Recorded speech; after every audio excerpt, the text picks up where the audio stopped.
അങ്ങനെയാണ് തീർന്നു പോയി അതായി. അപ്പം അങ്ങനത്തെ അനുഭവങ്ങളൊക്കെ ഈ ഷെയ്ഖുനാക്ക് മുടി ആ സമയത്തൊക്കെ ഷെയ്ഖുന പ്രത്യേകം പറഞ്ഞ എന്തെങ്കിലും വാക്കുകളുണ്ടോ ഈ മുടി വെട്ടി കൊടുത്ത സമയത്തും ഒക്കെ? അങ്ങനെ നമ്മളെന്തെങ്കിലും ചോദിക്കുന്നതിന് മറുപടി പറയുന്നതല്ലാതെ ഒന്നുമില്ല. പിന്നെ ഞാൻ അവിടെ ഇവിടെയൊക്കെ കാണുമ്പോൾ ഞാൻ അതേമാതിരിയൊക്കെ ചെല്ലുമ്പം ആ കണ്ടവർ ഇങ്ങനെ മാടി വിളിച്ചു, അങ്ങനെയൊക്കെ ഉണ്ടായിട്ടുണ്ട്.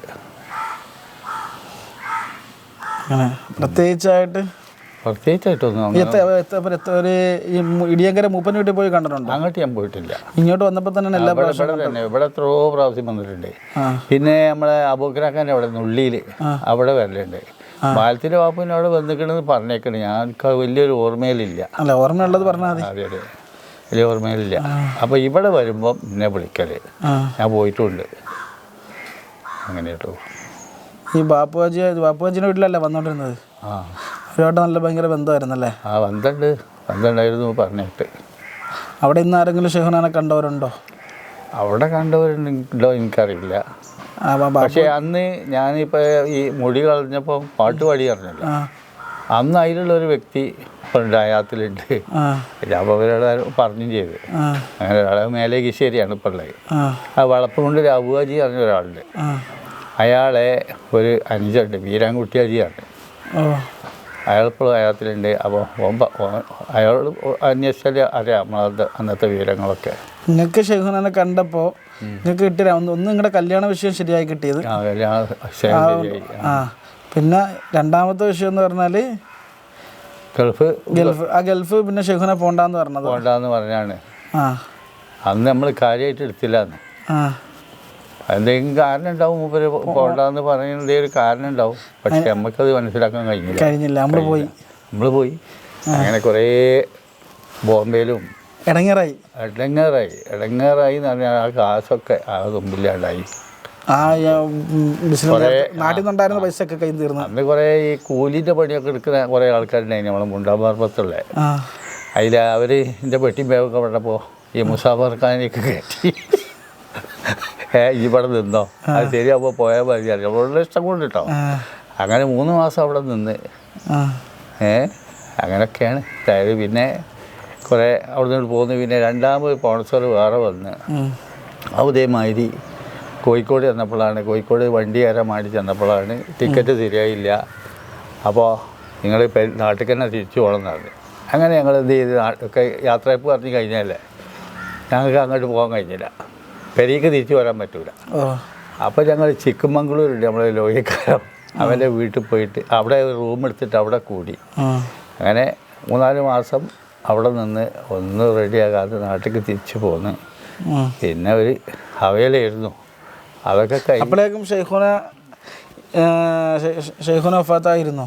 ഒഫാത്തായിട്ടില്ല. അല്ല, ഗൾഫിൽ നിന്ന് വന്നതിന് ശേഷം പോയി ഇങ്ങനെയൊക്കെ അലഞ്ഞ് വന്നതിന് ശേഷം ഷെയ്ഖുനാനെ കണ്ടോ? ഞാൻ പിന്നെ പോയിട്ടില്ല. പിന്നെ അവിടെ പോയിട്ടുണ്ട്, നമ്മളെ മടവൂര് അവിടെ പോയിട്ടുണ്ട്. അത് വഫാത്തിന് ശേഷം.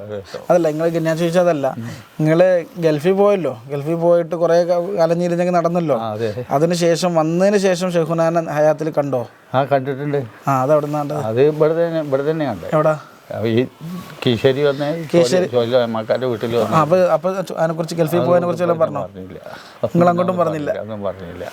കാരണം അങ്ങനെ പറഞ്ഞല്ലേ, അപ്പോൾ നമ്മൾക്ക് അനുഭവത്തിൽ പെട്ടല്ലോ പറഞ്ഞതേ, അനുഭവത്തിലുണ്ടായല്ലോ, നമുക്ക് എന്ത് പറയാനാ. അപ്പം പിന്നെയാണ് നമുക്ക് നേരം വെളുത്തത്. അത് പറഞ്ഞിടത്തൊക്കെ കാര്യം ഉണ്ടായിരുന്നു എന്നുള്ളത് പിന്നെയാണ് പോയി അവിടെ കിടന്ന് അലയാൻ തുടങ്ങിയപ്പോൾ നമുക്ക് മനസ്സിലായി. പിന്നെന്ന് വെച്ചാൽ അതുപോലെ തന്നെ ഇപ്പം നിങ്ങളെ പാട്ടിനെ കുറിച്ച് പറഞ്ഞല്ലോ. അപ്പോൾ ഷെയ്ഖുന അടുത്തുനിന്ന് പാടിക്കൊടുത്ത പാട്ടും, അപ്പോൾ ഷെയ്ഖുന ഈ പാട്ടിന് പാടിയതിന് ശേഷം എല്ലായിടത്തു നിന്ന് കാശ് വാങ്ങി നിങ്ങൾക്ക് തരുകയും ചെയ്തു. അപ്പോൾ നിങ്ങളുടെ സമ്മതമുണ്ട്. നിങ്ങൾ ഇതുപോലത്തെ മധുഹുകളാണ് പാടുന്നത്. ഗാനമേള എന്ന് പറയുമ്പോൾ ഇതുപോലത്തെ മധുഹുകളാണ് പാടുന്നത്.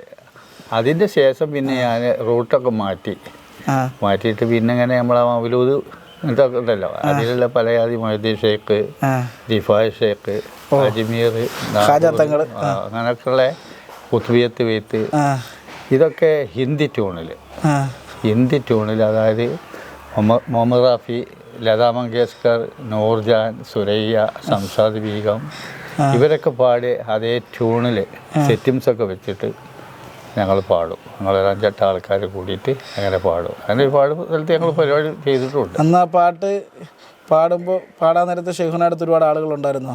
ആ ആൾക്കാർ കുറേ ആൾക്കാർ മൂപ്പരെ കാണാൻ വന്നവരുണ്ട്, ഉണ്ടല്ലേ? അനവധി ആൾക്കാരുണ്ട്.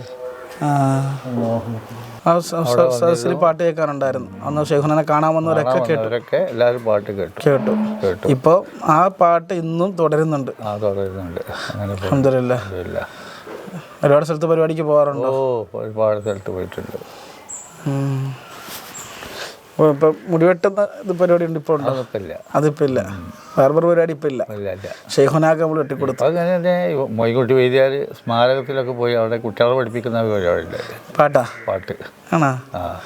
വൈദ്യാര പാട്ടുകൾ പഠിപ്പിക്കുന്ന ഇതുണ്ട്. അതെ.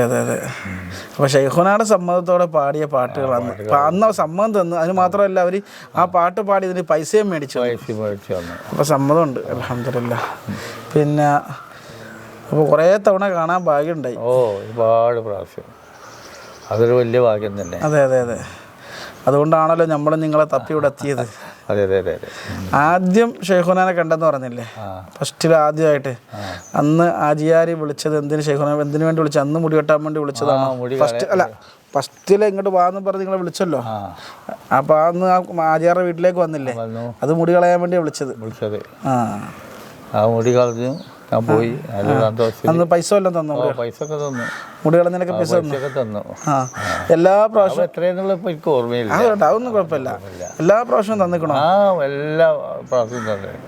മുടിയൊക്കെ കളഞ്ഞതിൻ്റെ ശേഷം ഒരു പൗഡർ ഇടും തലയിൽ. തലയിലൊക്കെ നന്നായിട്ട് പൗഡർ തേച്ച് കൊടുക്കും. നിങ്ങൾ തന്നെ ആ തലയിൽ ഇങ്ങനെ തേച്ച് കൊടുക്കും. എന്നിട്ട് തേച്ച് കൊടുക്കും. അങ്ങനെ തേച്ച് കൊടുക്കും. പിന്നെ നമ്മളങ്ങ് പോകും, അല്ല അവിടെ നിൽക്കുമോ? ഇല്ല, കുറച്ചേരൊക്കെ അവിടെ നിന്ന് നമ്മൾ വല്ല വീട്ടിൽ തന്നെ പോരും. അന്ന് അറിയില്ലല്ലോ. അതായത് നല്ല ടൈമുള്ള നമുക്ക് മനസ്സിലാക്കാൻ കഴിഞ്ഞില്ല. പിന്നെ നമുക്ക് തിരിയുന്നത് കുറച്ചെങ്കിലും മനസ്സിലായത് കുറേ കഴിഞ്ഞതിൻ്റെ ശേഷം ഗൾഫിൽ പോക്കൊക്കെ ഗൾഫിലൊക്കെ പോയി പുറത്തം വിട്ടതിൻ്റെ ശേഷമാണ്. പിന്നെ ഓരോരുത്തരൊക്കെ ഇങ്ങനെ പറയും, ആൾക്കാരൊക്കെ ഇങ്ങനെ പറയും. അപ്പോൾ മൂപ്പർക്ക് എന്തെങ്കിലും എനിക്ക് പോകാൻ പറ്റാത്ത എന്തെങ്കിലും സാഹചര്യം കണ്ടിട്ടാണ് പറയാൻ കാരണം എന്നും എന്നോട് ഓരോരുത്തർ പറഞ്ഞിട്ടുണ്ട്. സംഗതി ശരിയാണ്, നമുക്ക് പോകാൻ പറ്റാത്തൊരു സാഹചര്യം ഇക്കാരം. അതെ, അങ്ങനെയൊക്കെ ഉണ്ടായത്. അൽഹംദുലില്ലാഹ്. ഏതായാലും ശീമുലുള്ളാനെ കാണാനും ഒരുപാട് തവണ അവർക്ക് മുടിവെട്ടി കൊടുക്കാനും അവരെ മുന്നിൽ മധുഹ് പാടാനും ഒക്കെ ഒരു ഭാഗ്യം കിട്ടുകയും ആ മധുഹ് പാടിയതിന് സമ്മാനമായി എല്ലാവരുടെ അടുത്തുനിന്നും പൈസ പിരിച്ച് കൊടുക്കുകയും എനിക്ക് ഭാഗ്യം കിട്ടിയ ഒരാളാണ്. ഇന്നും റസൂലുള്ളാഹിയെക്കുറിച്ചും അതുപോലെ തന്നെ മറ്റു മഹാന്മാരുടെ മധുഹുകൾ പാടുന്നു, പഠിപ്പിക്കുന്നു. ഏതായാലും ഇൻഷാ അല്ലാഹ് വലിയ തൗഫീഖ് തന്നെയാണ്. ഷെയ്ഖുനാക്ക് മുടിവെട്ടി കൊടുത്ത് എന്നൊരു വലിയൊരു ഭാഗ്യമുണ്ടല്ലോ, വലിയ ഭാഗ്യം തന്നെയാണ്. ഒരുപാട് ഇപ്പം ഒരു 3-4 ബാർബർ മുടിവെട്ടിയ ആൾക്കാരെ ഞാൻ കണ്ടിരിക്കണം. കണ്ണൂർ ഒരാളുണ്ട്, പിന്നെ മലപ്പുറത്ത് കോഴിക്കോട് ഭാഗത്തൊരാളുണ്ട്, ഇപ്പം നിങ്ങളെയും കണ്ട്. അൽഹംദുലില്ലാഹ്. പിന്നെ ഞാൻ ഇതേമാതിരി ഗൾഫിൽ പോയി. ഗൾഫിൽ കുറേ കഴിഞ്ഞതിൻ്റെ ശേഷം കേട്ടോ, കുറേ കഴിഞ്ഞതിൻ്റെ ശേഷം ഉംറ അടിച്ച് പോയിട്ട് അങ്ങനെ പോയി. അത് കുറേ തുമ്പില്ലാണ്ടായി. പിന്നെയും തിരിച്ചു പോന്ന്. പിന്നെ ഒരു വിസക്ക് പോയി. റിയാദിലായിരുന്നു. റിയാദിൽ ഇതേമാതിരി പിന്നെ മഗ്‌രിബിന് നേരം പിന്നെ പള്ളിക്ക് പോകാൻ വേണ്ടിയിട്ട് അവിടെ ഇറങ്ങി. അപ്പോൾ അവിടെ ഒരു ബക്കാല നടത്തുന്നുണ്ട് ഒരാൾ. നമ്മൾ ശീമുലുള്ളാഹിൻ്റെ ആത്തവിടെയുള്ള ഒരാളാണ്. അയാളൊരു ബക്കാലൊക്കെ നടത്തുന്നുണ്ട്. അപ്പോൾ അവിടെ ചെന്നപ്പോൾ ഇങ്ങനെ ഒരു 5-6 ആൾക്കാർ കൂടിയിട്ട് മൂപ്പരെ ഓരോ കാര്യങ്ങളിങ്ങനെ പറയാം, ഷെയ്ഖുനയുടെ കാര്യങ്ങളിങ്ങനെ പറയാം. അപ്പോൾ ഞാനിങ്ങനെ ചെന്ന് കേട്ടപ്പോൾ ഞാൻ പലയിടത്തേക്ക് ഇങ്ങനെ ചെന്നു. നമുക്കറിയാവുന്ന ഒരാളാണല്ലോ. അതെ. അപ്പോൾ ഷെയ്ഖുനാനെ പറ്റിയാണ് ഈ പറയുന്നതൊക്കെ. അപ്പോൾ ഞാൻ അങ്ങനെ എടുത്തേക്ക് എന്ന് കണ്ട് പറഞ്ഞു, ഞാനതിൻ്റെ മുടി കുറേ കളഞ്ഞിട്ടുണ്ട് പറഞ്ഞു. മുടി ഒരു പ്രാവശ്യം ഞാൻ കളഞ്ഞിട്ടുണ്ട്. മുട്ടയാണ് അടിക്കുന്നത് എല്ലാ പ്രാവശ്യം? മുട്ട മുടി കത്രി കൊണ്ട് കിട്ടുമോ? മുട്ട വരണ്ട അങ്ങനെ ഉണ്ടായിട്ട്. അപ്പോൾ അവരൊക്കെ പറഞ്ഞ കൈ പിടിച്ച് മൊത്തി അതിലൊരാൾ. വലിയൊരു ഭാഗ്യം തീർച്ചയായിട്ടും പറയാനുണ്ടോ. അപ്പോൾ അത് അവർക്ക് വലിയ സന്തോഷമായി. പിന്നെ നമ്മളോടൊക്കെ ഒരു കൂറും കൃപിയൊക്കെ അവർക്കുണ്ടായി. ഷെയ്ഖുനാക്ക് മുടിവെട്ടി കൊടുത്തെന്ന് പറഞ്ഞാൽ ചെറിയ കാര്യമാണ്. അപ്പോൾ അങ്ങനെയൊക്കെ ഉണ്ടായിട്ട് അനുഭവത്തിൽ അങ്ങനെയൊക്കെ ഉണ്ടായിട്ടുണ്ട്. അതെ, അത് വലിയ ഭാഗ്യം തന്നെയാണ്. ഏതായാലും അൽഹംദുലില്ലാഹ് നമുക്ക് ഇവിടെ വരാനും നിങ്ങളെ കാണാനും ഒക്കെ ഭാഗ്യം ഉണ്ടായല്ലോ. ഏതായാലും മടവൂർ കാഫില കാണുന്നവർ, നിങ്ങളുടെ നാട്ടിലും സി എം വലിയുള്ളാനെ കണ്ടവർ, അനുഭവിച്ചവർ, അനുഭവസ്ഥർ, നേരിട്ട് കണ്ടവർ ഉണ്ടാകും. ഞങ്ങളുടെ മടവൂർ കാഫില എന്ന് പറഞ്ഞ ഈ ചാനലിൽ ഞങ്ങളുടെ കോൺടാക്റ്റ് ചെയ്യാനുള്ള നമ്പറുണ്ട്. അപ്പോൾ 9544299786 ഈ നമ്പറിൽ നിങ്ങളുടെ നാട്ടിലും സി എം വലിയുള്ളാനെ കണ്ട ആളുകളുണ്ടെങ്കിൽ തീർച്ചയായിട്ടും ഞങ്ങളുമായിട്ട് ബന്ധപ്പെടുക. ചെറിയ അനുഭവമാവട്ടെ, ഇനി അത് വലുതാവട്ടെ, ഇൻഷാ അല്ലാഹ് നേരിൽ അനുഭവിച്ച അനുഭവസ്ഥർ പറയുമ്പോൾ ആർക്കും അത് എതിർക്കാനോ അത് തർക്കിക്കാനോ ഒന്നും ഒരു വകുപ്പില്ല. അനുഭവിച്ച ഒരാൾ, നിങ്ങളുടെ ഈ അനുഭവങ്ങൾ ഞാൻ ഇല്ല എന്ന് പറഞ്ഞാൽ നിങ്ങൾ സമ്മതിക്കുമോ? ഇല്ലാത്തതെന്ന് പറഞ്ഞാൽ നിങ്ങൾ സമ്മതിക്കൂലല്ലോ. കാരണം നിങ്ങൾ അനുഭവിച്ച അനുഭവമാണല്ലോ. അനുഭവിച്ച് നമ്മൾ പറയുന്നത്. അതെ, അതാണ് ഇന്ന് മടവൂർ കാഫില ചെയ്യുന്നത്. ഇൻഷാ അല്ലാഹ് പുതിയ അനുഭവങ്ങളുമായി നമുക്ക് കാണാം. അസ്സലാമു അലൈക്കും വറഹ്മത്തുള്ളാഹി.